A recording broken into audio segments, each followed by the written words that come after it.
Quiero comenzar estas palabras básicamente pidiéndoles perdón a ustedes como representantes del pueblo y al pueblo de Colombia por lo que ha acontecido en la UNGRD.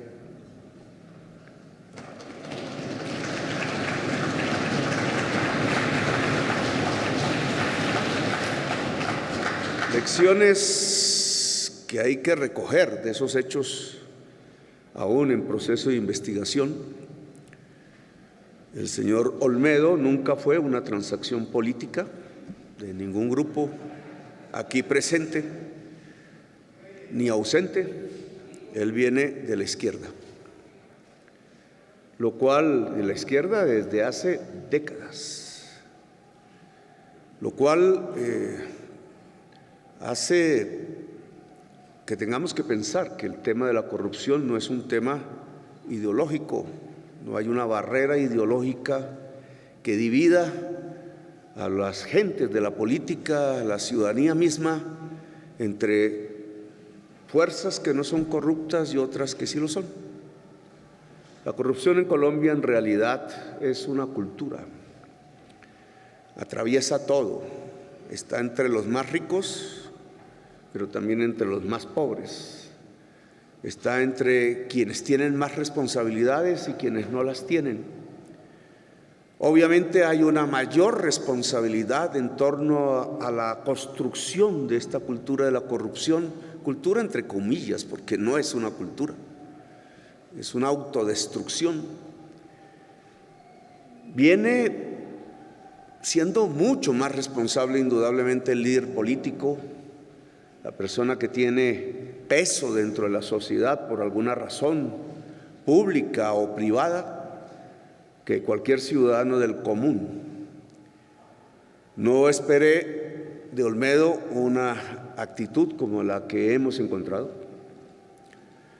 La administración está seriamente comprometida en recuperar los dineros y obviamente le corresponde a la justicia ese mismo hecho y la investigación. Que un hombre se degrade de esa manera es terrible. Muchos de sus amigos murieron asesinados en el empeño de cambiar a Colombia. Conocí la región de donde es natural, de donde nació, una región hermosa en Antioquia, muy hermosa, que hoy espero despegue muchísimo, liberándola de una minería que la puede destruir y acercándola a un aeropuerto que quiero comenzar a construir, que es el aeropuerto del café. Al parecer en el mes de agosto podemos, ahora sí, de verdad, después de tanto tiempo, comenzar esas obras que tendrían que ver con el desarrollo turístico de una zona increíblemente hermosa y que podría traer, después de que trajo el café y aún hoy con el café industrializado, mejores derroteros a partir del turismo. Olmedo no puede ser solo un mal recuerdo, sino una experiencia que nos tiene que enseñar permanentemente a tener la guardia levantada contra cualquier tipo de exabrupto contra el erario, contra los dineros del pueblo. Me cansé de estar esperando que las víctimas climáticas que hemos tenido en este gobierno y por montones y cada vez más tuvieran algún tipo de resarcimiento a través de la UNGRD, que para eso fue que se creó, y nunca llegó nada. Había otra agenda, los dineros iban para otra parte y el objetivo de esas otras regiones no era el que hubiera allí desastres o cosas parecidas, sino que era una manera de robarse el dinero. Y por eso tengo que pedir perdón, porque yo fui el que lo puse allí. Y en eso hay una responsabilidad política. Las teorías de la política siempre hablan de ello y tengo que asumirla.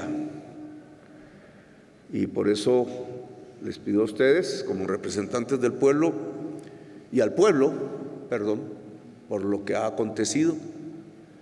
que no puede repetirse y que tiene que indemnizarse a la víctima, que es el pueblo colombiano, en toda su integridad.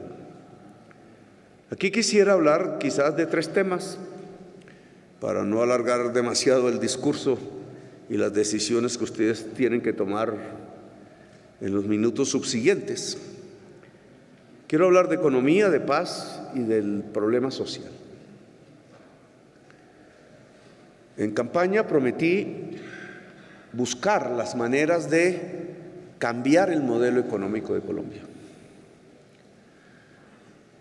De un modelo extractivista a uno productivo.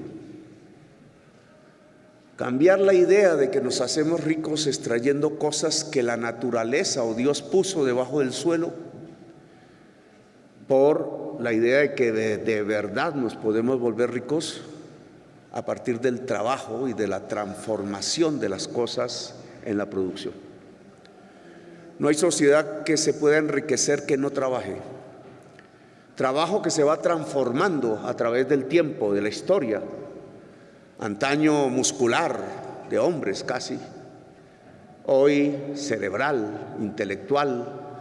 Lo que hace rica una sociedad cada vez más es lo que alguien llamó alguna vez en el siglo XIX el intelecto general de la sociedad. Lamentablemente el intelecto general de la sociedad colombiana ha quedado estancado desde hace mucho tiempo, cuando algunos congresos de los que yo participé votando en contra decidieron reformar la Constitución Nacional para congelar el crecimiento de los recursos de la educación pública en el país. Una vez para salvar banqueros, año 98 creo, 2000. Otra vez para hacer la guerra. Se cambiaron los libros por los fusiles y las bombas. Y creo que en ambas oportunidades un gran desacierto, porque se le quedó debiendo, si se hubiera aplicado la genuina Constitución del 91 en el artículo que se eliminó sobre el financiamiento de la educación pública, a la fecha 200 billones de pesos a la educación. Otra sería Colombia, si esa cantidad de dinero realmente se hubiera invertido en la educación de la niñez, de la juventud, en la educación superior, en la calidad, en la posibilidad de elevar el intelecto general de la sociedad. Ese intelecto es absolutamente imprescindible cuando se trata de producir, pero no tanto o no en la misma magnitud cuando se trata de extraer. Lo he dicho 1000 veces aquí y en muchas partes, la extracción sobre todo de combustibles fósiles, de materiales fósiles que arrojan CO2 a la atmósfera, produciendo la posibilidad de la extinción humana, como la ciencia bien lo dice, no es el camino de Colombia. Podremos aprovecharlo quizás en algunos meses, en algún año o 2, pero amarrarnos allí sería un suicidio como sociedad y un suicidio económico, porque ese mundo ya no va más en el planeta Tierra. Y por ello hay que transitar rápidamente, aceleradamente, hacia otras maneras de entender la riqueza, que es precisamente a partir de la producción y el trabajo en las áreas donde realmente se puede producir: la agricultura, la industria, sus espacios grises entre ambos, la agroindustria, y algo que no es propiamente producción, aunque la desencadena, es un servicio, pero que por la belleza de Colombia, casi sin igual en el planeta, podría ser una de nuestras más grandes potencialidades, el turismo. Eso lo dijimos en campaña, y bien sería evaluar en año pasado o en este que ya van a ser los 2 años del gobierno, qué ha pasado con ese esfuerzo. Y tengo que decir que nos encontramos con un estancamiento económico mundial, sobre todo suramericano, que el post-COVID golpeó el capitalismo mundial de una manera que no preveíamos.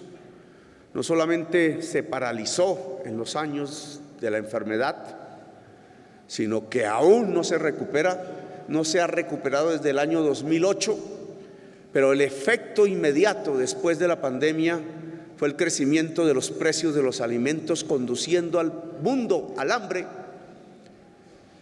el incremento de la pobreza mundial y el incremento, por tanto, de los precios en manera generalizada, que condujo a elevar las tasas de interés en el mundo y en Colombia. Esas tasas de interés literalmente están asesinando la producción, están deteniéndola, están condenando a mucha gente al hambre y a la pobreza. En Davos, donde asistí invitado, hablaban de la policrisis, una humanidad que entra a la guerra, una humanidad que en la guerra prueba la barbarie y la destrucción del derecho internacional humanitario, una humanidad en donde aumenta el hambre, en donde aumenta la enfermedad, en donde aumenta la desigualdad entre los seres humanos, en donde empieza a morir la democracia, trastocada por verdaderos regímenes cuasi fascistas que empiezan a ganar en uno y otro lado del planeta, con una crisis del proyecto democrático cada vez más profunda. Si hay barbarie, indudablemente no podrá haber democracia. Lo que vamos observando es una crisis integral de la humanidad que se concentra sobre todo y se condensa en la crisis climática. ¿Qué podemos decir de la transición en Colombia? De lo que hemos hecho en estos meses, en el año pasado. Las cifras hoy son optimistas, sin que caigamos en falsos optimismos, porque deben sostenerse en el tiempo. Como nunca antes, en mucho tiempo, no lo recuerdo cuando era congresista, la agricultura de Colombia ha crecido. Comparado a los periodos anuales, llegó a tener 9% el mes pasado de crecimiento, y sobre todo concentrado en la producción agraria de alimentos. Esa es una buena noticia, en mi opinión. En este gobierno está renaciendo el campo. Me parece que es una de las mejores noticias que tiene Colombia. Por eso cayó el precio de los alimentos por debajo del promedio de la OCDE, y por eso, con orgullo, porque estas cifras son las que más me enorgullecen, lo hacía cuando era alcalde de Bogotá, es la estadística, en mi opinión, vital, central, estructural, los indicadores de la pobreza y de la desigualdad social. La verdad que si un gobierno hace crecer la pobreza, no puede ser calificado de buen gobierno. Y tenía mis temores sobre las estadísticas que recién aparecieron. Esas estadísticas de disminución de la pobreza, y me referiré más tarde a ello, tienen unos determinantes, uno de los cuales, el que pudimos controlar la inflación de alimentos, detenerla y lograr que incluso los alimentos en su crecimiento de precios fueran de las mercancías que menos lo hacen, y entre los países del mundo, Colombia, entre los países que menos ven crecer los precios de su alimentación, de la canasta básica familiar, como aquí popularmente se le conoce. Ahí hay un motor de la disminución de la pobreza en Colombia, y por tanto una de sus causas, no la única, se llama agricultura. Volver al campo, volver al surco bajo el sol, bajo el siglo XXI, no como antes.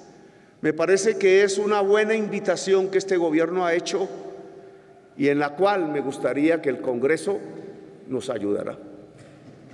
En la agricultura hablamos de muchos temas, y hay uno en especial que me parece que tiene especial relevancia por lo que implica de justicia social, la reforma agraria. Desde el gobierno de Carlos Lleras Restrepo no se habla en Colombia de la reforma agraria. Hubo una ley, aún rige, la 160 en el gobierno de Gaviria, pero que en realidad en su aplicación, y lo ha demostrado todo este tiempo desde ese gobierno hasta la fecha, no sirve para hacer una reforma agraria. Nuestras normas, nuestra ley no permite hacer una reforma agraria. Peor aún con las decisiones de ayer que tumbaron uno de los artículos aprobados por ustedes en el Plan Nacional de Desarrollo y que trataba de hacer que los baldíos, las tierras del común, lo público, no fuesen avasalladas por manos concentradoras y muchas veces sanguinarias que se los han apropiado concentrando la propiedad de la tierra. Se cayó el artículo. Luego hoy no tenemos instrumentos reales para hacer una reforma agraria que no sea comprar voluntariamente por venta voluntaria la tierra. Este es un tema crucial para la paz. Este es un tema crucial para la violencia o la no violencia en Colombia. Este es un tema crucial para construir una cultura democrática y pacífica y justa en el país, o no hacerlo. Los congresos de Colombia, en realidad, desde los tiempos de Lleras Restrepo, antes, recordaría el de la Revolución en Marcha de López Pumarejo, y antes, indudablemente, algunos precursores en el siglo XIX, pero desde entonces los congresos de Colombia no se concentran en estudiar si es bueno construir justicia social en los campos de Colombia. Ustedes, como yo, quizás más ustedes, conocen sus regiones. Los que vienen aquí de territorios excluidos por siglos, no de las regiones ricas del país, sino donde está la pobreza de Colombia, que incluso está en la ciudad de Bogotá. Ha resultado ser que Bogotá es la ciudad más desigual socialmente de Colombia. Ustedes que conocen esa pobreza saben que si no se resuelve el problema de la pobreza y de la exclusión, hablar de paz es más un discurso, es carreta, es retórica sin sentido. La paz en realidad no es la conversación entre grupos al margen de la ley. Cada vez que se hace eso, siempre aparece el espectro, el fantasma detrás. No habrá paz si el territorio excluido no deja de ser excluido. No habrá paz si el territorio excluido permanentemente por siglos no es invitado al progreso, al desarrollo a partir de la cultura de sus propias poblaciones. Y esos territorios son básicamente agrarios. Son territorios a donde el campesinado en general y los indígenas han ido acorralados huyendo por decenios de las violencias, de la expulsión de la tierra fértil. Colombia tiene una desigualdad social, dice la OCDE, la mayor del mundo. Yo creo que no nos podemos sentir orgullosos, ni los que están en la derecha, ni los que están en la izquierda, si es que así se definen las políticas en Colombia, de estar en el país con la sociedad más desigual del planeta Tierra. De eso no sale nada bueno. De eso sale degradación, y no puede salir más que degradación. De eso salen nuestros principales problemas colombianos, la violencia y el narcotráfico. Solucionar esos problemas pasa por construir justicia. Y construir justicia en los campos, amigos congresistas, es hacer una reforma agraria, atreverse a hacerlo. Recorriendo los pueblos de Córdoba, de Sucre, de Bolívar, he encontrado muchísimos terratenientes ya viejos que nos entregan la tierra voluntariamente porque saben que sus hijos ya no van a estar allí cuidándola, porque prefieren el norte de Barranquilla o Miami o las discotecas, pero jamás coger un asadón, jamás sacrificarse en el cuidado de la producción de los alimentos. Este es el momento de hacer una reforma agraria. Y no es una súplica, ha quedado escrito en algo que se llama, y no conocía, tengo que confesarlo, el concepto Declaración Unilateral de Estado. El gobierno de Santos, con ustedes, los que estaban allí en ese momento, la mayoría del Congreso de ese momento, decidieron elevar ese acuerdo de paz con la FARC a una declaración unilateral de Estado ante las Naciones Unidas. Tiene implicaciones para el Estado. El Estado no es solo el gobierno, sino la justicia y ustedes, el poder legislativo, el poder de cambiar las normas. La Declaración Unilateral de Estado dice que debemos entregarle al campesinado de Colombia 3 millones de hectáreas fértiles. ¿Saben ustedes cuántas hemos podido nosotros comprar? Para no hablar de pasados gobiernos, que sería muy triste y aburridor nombrarles sus cifras. En 2 años, 184,000 hectáreas. Eso significa que ese acuerdo de paz se cumpliría casi en 20 años, mucho más allá de lo que el acuerdo de paz fijó como fecha límite. Y nos comprometimos ante la humanidad. Eso es lo que significa la Declaración Unilateral de Estado, a hacerlo. Le dijeron a muchos colombianos en aquella época, de eso fui testigo, que el acuerdo de paz iba a homosexualizar a los niños y a las niñas, y que le iba a quitar las pensiones a los taxistas y a los trabajadores, y que la FARC iba a tomar esta ciudad. Nada de eso fue cierto. Pero en cambio ese acuerdo de paz sí contiene un discurso alrededor de la agricultura y del campo, alrededor de la posibilidad de integrar el territorio excluido, alrededor de la reforma agraria. Y yo los voy a invitar a ustedes a cambiar las normas que nos permitan efectivamente hacer una reforma agraria en Colombia y lograr que el territorio excluido pueda incluirse en el desarrollo y en el progreso nacional, incluso en los puestos de vanguardia, porque ¿qué país sacrifica sus costas, que son las que los hacen más ricos, cuando nosotros en 2 siglos hemos sacrificado las 2 costas?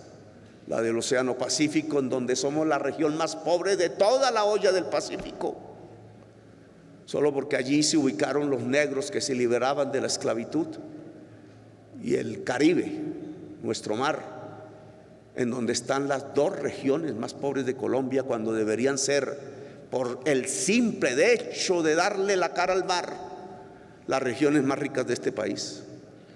Bueno, yo tengo que decirles con orgullo que en el terreno de la agricultura nos está yendo bien y muy bien. Estadísticas del 9% de crecimiento anual no son para despreciarlas, hay que sostenerlas, claro. Nunca antes la agricultura, por lo menos durante este siglo, había crecido a esos niveles. Y es lo que yo llamo salir de la extracción para pasar a la producción. No por nada las estadísticas del DANE nos mostraron por primera vez también que donde más caía la pobreza en Colombia el año pasado era precisamente en el mundo rural. Estábamos acostumbrados a ver lo contrario, que era en la ciudad donde se conquistaba más socialmente, y que en los campos siempre permanecían los grandes porcentajes de la miseria y de la pobreza. Y hoy mostramos con modestia que sucedió lo contrario, que redujimos en 10% en un solo año, 10% la cantidad de pobres en el campo. Si pudiéramos hacerlo 6, 7 años seguidos, No saquen de esto reflexiones que la prensa siempre usa para atacarme. Se acabaría la pobreza en el campo, estadísticamente hablando. Pero para que eso fuese realidad, en verdad, lo que tendríamos que hacer es una profunda y gran reforma agraria. Nos ha ido bien en turismo.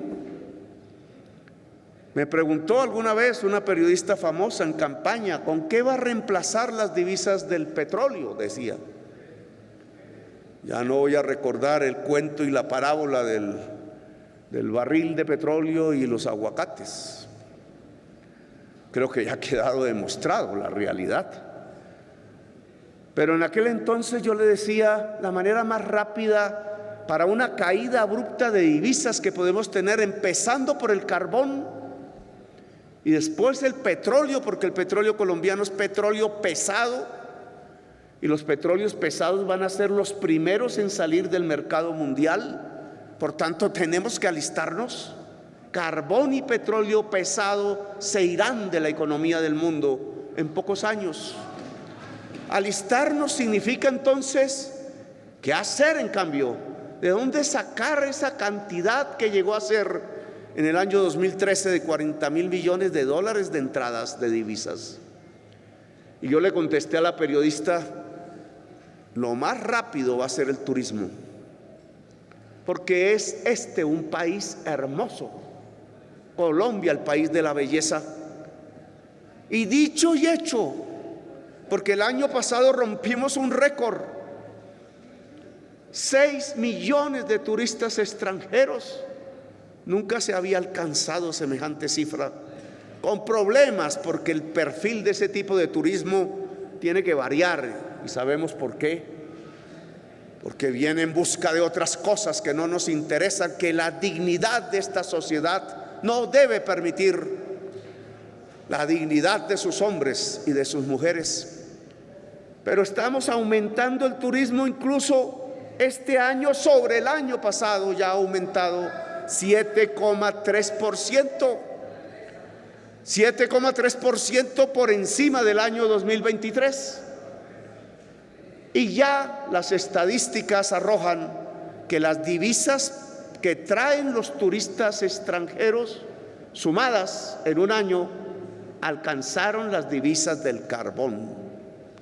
Es decir, que la segunda rama en actividad económica más próspera de Colombia hoy es el turismo, la belleza de Colombia, turismo que indudablemente y normativamente tenemos que apoyar, cuidar y transformar, porque no sea autodestructivo. Pero es una promesa de campaña hecha y ya van 2. Reactivamos la agricultura y hicimos del turismo el segundo renglón económico de nuestras estructuras productivas y de servicios. Donde no nos está yendo bien es en la industria. Y básicamente porque la vivienda es un arrastrador de la industria, porque demanda el hierro, el cemento, las cerámicas, los productos químicos, los productos de madera, etcétera. La vivienda está atada a la tasa de interés.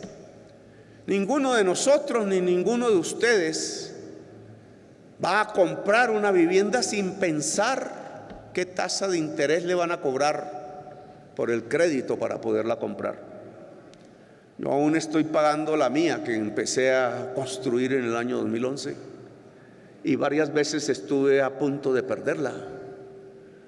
Si la tasa de interés sube, no va a haber demanda por vivienda.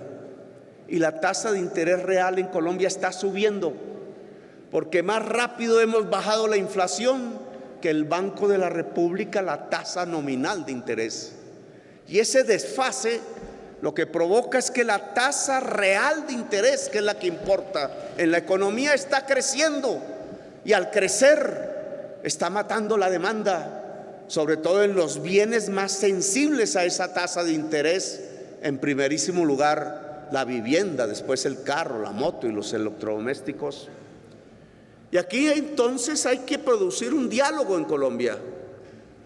Es cierto que al elevar la tasa de interés estamos controlando la inflación que venía importada y que hoy ya no viene importada, sino que tiene dos motores especulativos, el de los arriendos y el de las generadoras eléctricas?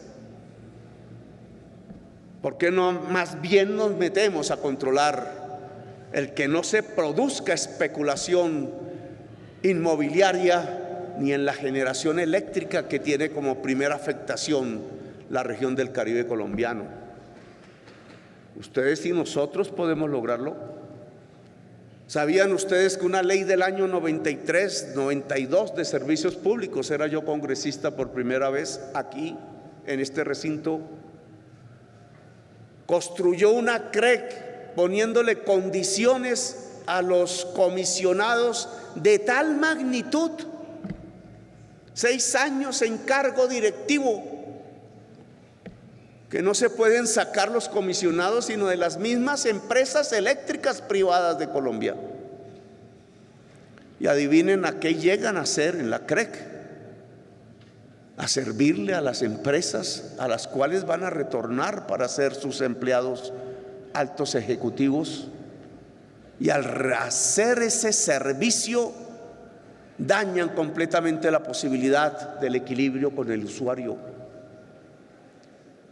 Nos están ordeñando literalmente la economía nacional y la familia colombiana a partir de una fórmula tarifaria que, si me lo permiten en un devaneo intelectual, es la misma aplicación de la teoría ricardiana de la tierra y de la renta diferencial, que no es capitalista y que en concreto lo que significa es que el más ineficiente pone el precio de la energía eléctrica y los más eficientes, al poner el precio del ineficiente, tienen sobreganancias que alcanzan cifras de 4 y 5 billones de pesos al año, que no son ganancias productivas, sino que son las transferencias que van de la industria, de la agricultura y de la familia colombiana en forma de renta a los propietarios de estas grandes generadoras eléctricas.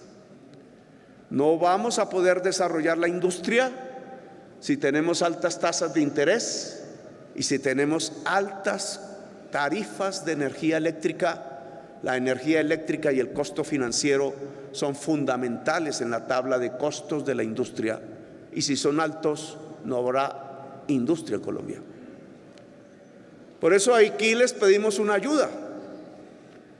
La reactivación económica implica cambio de normas,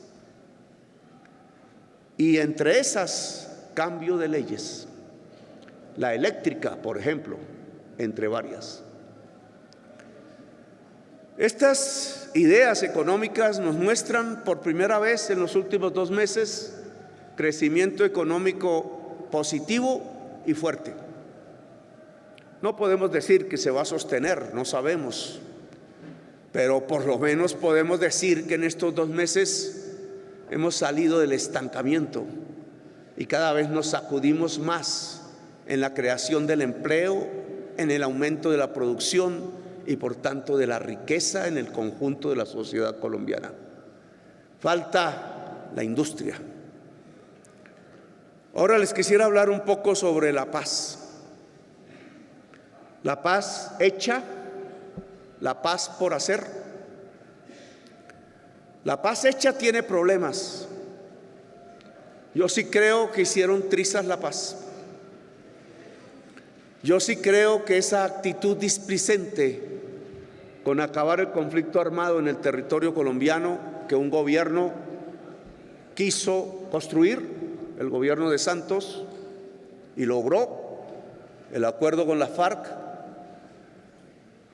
pudo haberse sostenido y profundizado mucho más, y hoy no tendríamos la violencia que tenemos. No fue así, y no podemos llorar sobre la leche derramada. Pero ahora entonces tenemos que ver cómo se cumple ese acuerdo. Ese acuerdo tiene 3 ejes fundamentales. La reforma agraria, de la que ya hablé, 3 millones de hectáreas de traspaso de tierras fértiles al campesinado y 7 millones de titulación de posesiones actuales del campesinado que no tienen título. La transformación del territorio, como ya lo hablamos, los PEDET y todas esas siglas que se inventaron incluso en este Congreso, pues lo que tienen que ver en el fondo es cómo un territorio olvidado se vuelve un territorio próspero, punto. Cómo una economía ilícita se transforma en una economía lícita y por tanto cómo una sociedad en ese territorio deja de ser víctima de la violencia y empieza a ser beneficiaria de la paz. La paz es la transformación del territorio. Y en esto quizás con NAME tengamos algunos puntos de encuentro. Quizás la autonomía de la que usted habla, que habla de las regiones, yo hablo del territorio, esa autonomía es el poder ciudadano en el territorio. Es dotar de poder a la ciudadanía en el territorio. Que no sean los armados los que le impongan las leyes de facto. Lo que yo he descubierto en estos casi ya 2 años de experiencia presidencial es que nosotros estamos viviendo una violencia cualitativamente diferente a antes. A la cúpula militar y a los generales de Colombia les explicaba las 3 fases de la violencia, no las voy a repetir aquí. La que vivieron nuestros abuelos entre liberales y conservadores, que fueron capaces de terminar a partir de un acuerdo de paz con poder constituyente a bordo, que fue el plebiscito de aquella época. Nunca más se volvieron a matar los liberales y los conservadores entre sí. Fue eficaz, pero no terminó la violencia, como todos sabemos, porque siguió una segunda fase, que fue la de la insurgencia contra el Estado, o el Estado contra la insurgencia. De ahí vengo yo. Y esa segunda fase ha terminado también. Quedan algunos ecos por allí, pero estamos ante una tercera fase que es completamente diferente, y no saber que es diferente nos puede conducir al fracaso y al abismo. La violencia que vivimos hoy es la violencia de la codicia. Es la guerra de la economía ilícita. No tiene banderas ideológicas ni políticas, no es ni roja ni azul como antaño, y tampoco es socialista o procapitalista como hace poco. La violencia de hoy se mantiene en los territorios donde existe economía ilícita, porque su gasolina es la economía ilícita y su objetivo es la economía ilícita. Por eso no hay ya formaciones de ese tipo que vengan a Bogotá, a las grandes ciudades en realidad, sino que conquistan un territorio que es estratégico para realizar la economía ilícita. La violencia de hoy tiene una raíz en lo ilícito, llámese cocaína, llámese oro, llámese ganado en el Amazonas, llámese extorsión, llámese cobro a los migrantes por el Darién, etcétera. Acabar esa economía ilícita entonces es la posibilidad de la paz. Lo que hoy hay que negociar, si es que hay que negociar, es cómo se sale de la economía ilícita en un territorio. Lo que ha acontecido con el MC en el Cauca es que no quiso negociar con nosotros cómo acabar la economía ilícita en el cañón del Micay, y decidió volver a las armas y atacar y matar gente inocente, porque mata indígenas y líderes sociales, pone bombas en los jardines infantiles, no tiene la capacidad real de atacar el Estado, pero su objetivo no es otro que el de seguir viviendo de la cocaína en el cañón del Micay. Esa es la tercera fase de la violencia en Colombia, y entonces tiene una base sobre la cual trabajar, no la profundización de la violencia, sino la posibilidad de la paz. Y es ese territorio y esa población donde se ubican las economías ilícitas de Colombia. Tenemos un reto.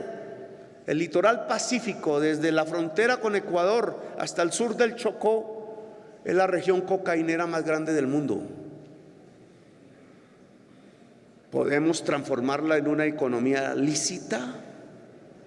¿Podemos lograr que sea el camarón y el coco y la industria del coco y la madera y la industria de la madera y el cacao y la industria del cacao y el café, entre otros? Ese es el reto de este gobierno. Si nosotros logramos transformar la economía ilícita del litoral pacífico en una economía lícita, hemos descubierto el camino de la paz. Y no necesita de negociaciones con grupos armados, necesita de una gran negociación con la sociedad que habita en el litoral pacífico. Esa es la paz que está por hacer. Tenemos que cumplir la paz hecha, la declaración unilateral de Estado, y tenemos que construir la paz por hacer. Pero la paz por hacer es un diálogo entre la sociedad colombiana para no excluir a los más excluidos, para que la ley no excluya, para que el sistema general de participaciones no premie al más rico y castigue al más pobre, no ahonde la divergencia regional de Colombia, para que ese cuadro de vigencias futuras que me leo todos los días, no sé si aquí se habrá explicado, pero es bonito ver cómo gobiernos anteriores proyectaron las inversiones públicas de Colombia hasta el año 2045 y pintar esas inversiones en el mapa nos muestra lo increíble, y es que en la sociedad más desigual del mundo, las inversiones públicas de Colombia agudizan la desigualdad. No contraponen en la región pobre la inversión pública para equilibrar, para construir justicia. Si ese cuadro de vigencias futuras se vuelve realidad de aquí al 2045 cada año, no va a haber paz en Colombia, porque seremos cada vez más desiguales regionalmente y por tanto cada vez más desiguales socialmente. Este es un punto de reformas y de normas que tenemos aquí que discutir indudablemente, y yo estoy presto no solo a transformar el sistema de transferencias municipales, sino todo el sistema de la inversión pública, para que la inversión pública construya igualdad y no profundice la desigualdad, porque al hacerlo primero, lo que construimos es la paz. Vamos a presentar aquí un paquete de normas de cambio de leyes que agilicen la ejecución del acuerdo de paz con la FARC. Traeremos artículos de la reforma agraria. Traeremos la transformación de la Agencia Nacional de Tierras si es de ley, y si es de decreto, pues lo decretaré yo mismo. Traeremos las posibilidades de aumentar la inversión forzosa para la agricultura en Colombia, para la vivienda y para la industria de exportación y la industria de la economía popular. A algunos no les gusta el tema de la inversión forzosa, existe en Colombia. Se llama TDAs y están en el ámbito de la agricultura, y con eso es que se ha financiado el Banco Agrario y Finagro, y por eso es que tenemos tasas positivas muy buenas en la agricultura. Pero ¿por qué no lo hacemos en la industria? ¿Por qué no lo hacemos en la vivienda? Y yo les diría en el turismo. Si los bancos se están quedando con la plata guardada y eso los puede quebrar, pues es el momento, así sea por 2 o 3 años, que podamos construir ese mismo sistema que hay en la agricultura para la industria, el turismo y la industria, el turismo y la vivienda. Y quisiera hablar sobre el tema social, finalmente. Dos estadísticas salieron hace 2 días: el coeficiente Gini y las cifras de pobreza en Colombia por ciudades, por cabeceras y zonas rurales. Ya lo mencioné al principio del discurso, es lo que más me alegra a mí en el corazón. En medio de las turbulencias de los Olmedos, esto ha sido un elixir y un oasis, porque de alguna manera, y tengo que decirlo, el gobierno ha sido eficiente.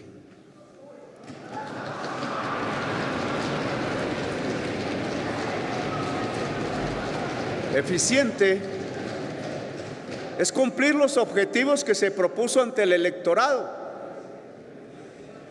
Y nosotros nos propusimos reducir la pobreza y la desigualdad social. Eso fue lo que le dijimos a la gente, y mayoritariamente la gente votó por eso. Saben ustedes en qué regiones más y en otras menos. Pero esa mayoría electoral que me tiene aquí hablando ante ustedes en este pupitre que nunca había usado, porque usé esos durante 20 años, a mí me ponían allá en la cola para que no me viera, pero me hacía ver.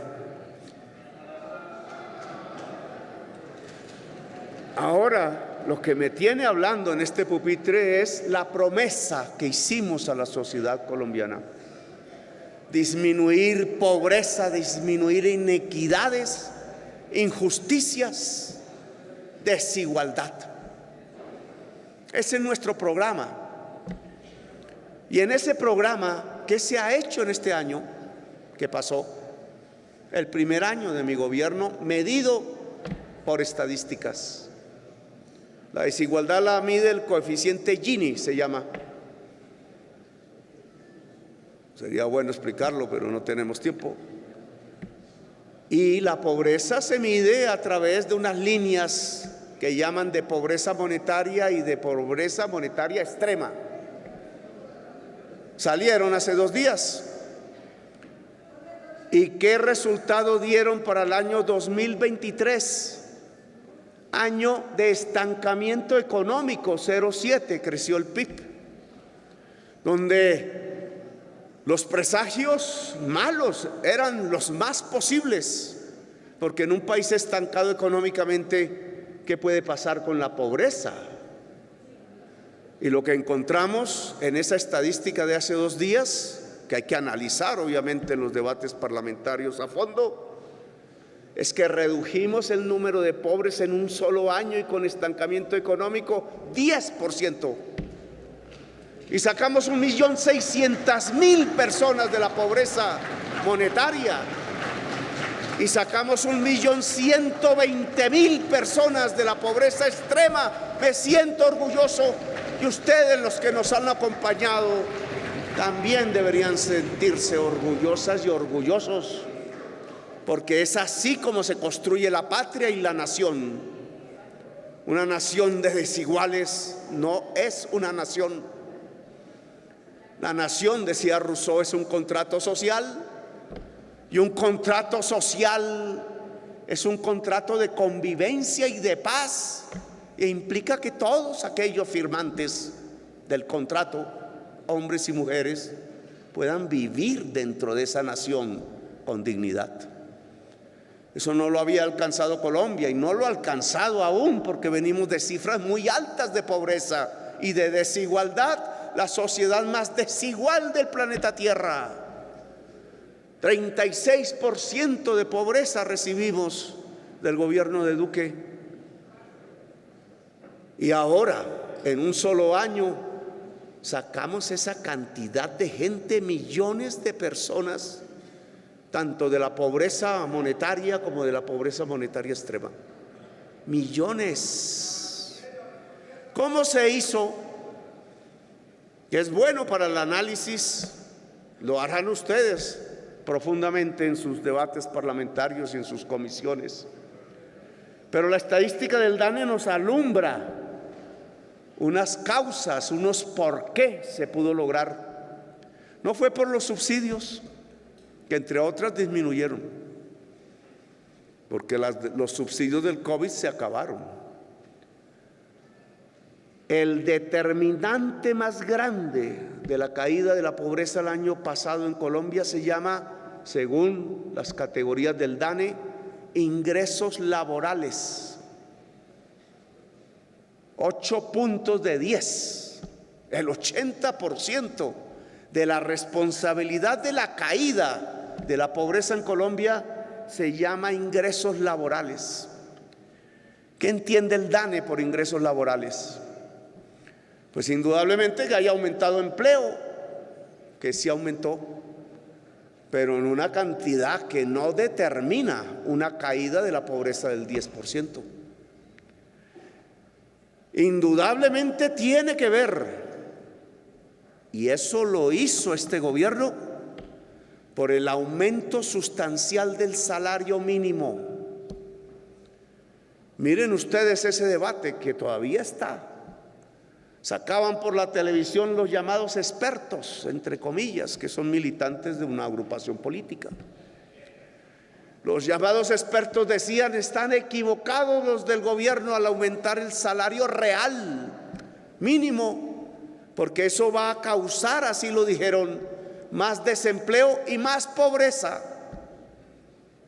Y yo me encuentro con estas estadísticas que dicen es lo contrario. Los expertos dicen falsedades, acostumbrados a servir un tipo de acumulación de ganancia que se cifra y se centra es en una cuasi esclavitud. Alargar la jornada laboral, somos la segunda jornada laboral semanal más alta de toda la OCDE y al mismo tiempo somos el último país en productividad. Hay que amarrar esos dos conceptos de las estadísticas de la OCDE, porque ¿cómo podemos ser los que más trabajamos casi por semana de todos los países de la OCDE, pero al mismo tiempo somos los menos productivos, menos hacemos por hora? Esos dos conceptos están ligados, porque la idea de extraer ganancias a partir de expandir la jornada laboral es una idea del siglo XIX. Era así como sacarían las ganancias en el siglo XIX. Pero en el siglo XXI, el de la inteligencia artificial, las ganancias salen es a partir de la productividad. Es decir, que el trabajador pueda producir más por hora, gracias a la tecnología, al cerebro, al intelecto general aplicado a la producción. Y por tanto tiene la ventaja de reducir su jornada laboral, que ya en muchos países de Europa es de 36 horas y hablan de 30. Uribe propuso reducir la jornada laboral en el Congreso en el que yo participé. Yo voté por esa ley, no se preocupe. Y esa ley reduce la jornada laboral para este año en 46 horas semanales, cuando lo que se está discutiendo en Europa es reducirla a 36 horas y menos. ¿Y qué tal si damos un empujón? ¿Qué pasaría si diéramos un empujón a la ley de Uribe, que tiene una gradualidad, 2 puntos cada año, creo?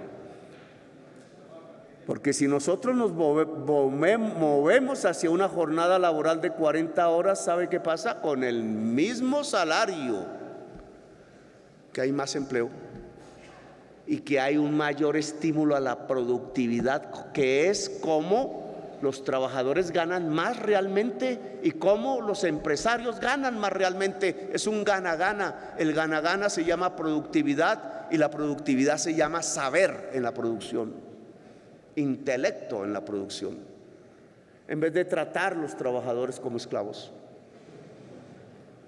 En mi opinión, debemos cambiar el modelo. Es un asunto a debatir con ustedes, obviamente, porque se trata de una ley. Pero esto que estamos diciendo de la caída de la pobreza demuestra lo que estoy diciendo, porque no fue sino porque aumentamos el salario mínimo, No fue sino porque disminuimos el ascenso de los precios de los alimentos. No fue sino porque insuflamos capital a la economía popular, que no se mide en ingresos laborales, pero en el DANE sí aparece así. Es eso lo que derrumbó la pobreza en Colombia en un 10%. Es porque hicimos reforma agraria en el campo, es que protegimos alimentos, es porque también subimos los salarios en el campo. Es eso lo que hace que 5 puntos de pobreza hayan caído en el mundo rural de Colombia. Es eso lo que podría permitir que tuviéramos más paz. Esto del año 2023 y la pobreza tiene que repetirse este año, ojalá, ya veremos. Y tiene que mantenerse permanentemente en los próximos años hacia adelante, porque sí es posible llevar a Colombia al hambre cero y sí es posible reducir sustancialmente la pobreza si hacemos un pacto social aquí, si hacemos un pacto político, que vengo proponiéndolo. Un acuerdo nacional, como llaman en el acuerdo de paz. Allá lo llaman acuerdo político nacional. Nosotros lo llamábamos diálogo nacional. Es entre nosotros, claro, y es con el pueblo. No es un acuerdo para ver cómo se detienen las reformas del gobierno. Se está demostrando que sirven. Les arrojo otro dato del DANE. El crecimiento económico por encuesta del último mes que salió ayer, 2.5, tiene un primer jalonador, el gobierno, 9% del gobierno. Algunos dirán eso no es bueno porque tienen una visión antiestatista. Otros creemos que es que se está aplicando Keynes y que Keynes tenía razón. En momentos de crisis el gobierno tiene que jalonar, pero vamos hacia una crisis presupuestal del gobierno. Luego ese jalonamiento puede debilitarse, pero cuando ustedes esculcan la estadística de qué es lo que hace crecer la economía dentro de eso que se llaman los gastos del gobierno, encuentran una razón: las IPS, clínicas, hospitales, se han reactivado. La reactivación de las clínicas y hospitales está jalonando la economía nacional hacia arriba, a números positivos. Y adivinen ustedes por qué se están reactivando las IPS, clínicas y hospitales en Colombia. Por el giro directo, que aquí algunos criticaron. El giro directo a hospitales y clínicas está reactivando no solamente a esos hospitales y clínicas, sino es el mayor reactivador económico en Colombia. No estábamos en desacierto y por eso vamos a presentar de nuevo la reforma a la salud, altamente concertada, para su discusión de nuevo en el Congreso de la República. Nosotros el año pasado, cumpliendo nuestro programa, nuestra promesa, la ilusión que despertamos, hemos reducido el coeficiente Gini de la desigualdad social. Poco, pero lo redujimos. Redujimos desigualdad social en Colombia y hemos reducido sustancialmente los niveles de pobreza monetaria y pobreza extrema en Colombia. Hemos cumplido. El pacto político que yo les propongo es para que acordemos las reformas. No es para quedarnos quietos en el statu quo, porque ese statu quo que nos trajo hasta aquí nos condujo a ser la sociedad más desigual del planeta Tierra. No sirven. Apostémosle a la tarea de concertar los cambios, no los anticambios. Que los partidos políticos vuelvan a algo que era sustancial hace unas décadas. Gaitán decía del Partido Conservador, cuando era un joven parlamentario, en la Revolución en Marcha de López Pumarejo, cuando intentaba hacer aprobar la Ley 200 de tierras, que fue el primer intento legal de una reforma agraria por la vía de la modernización.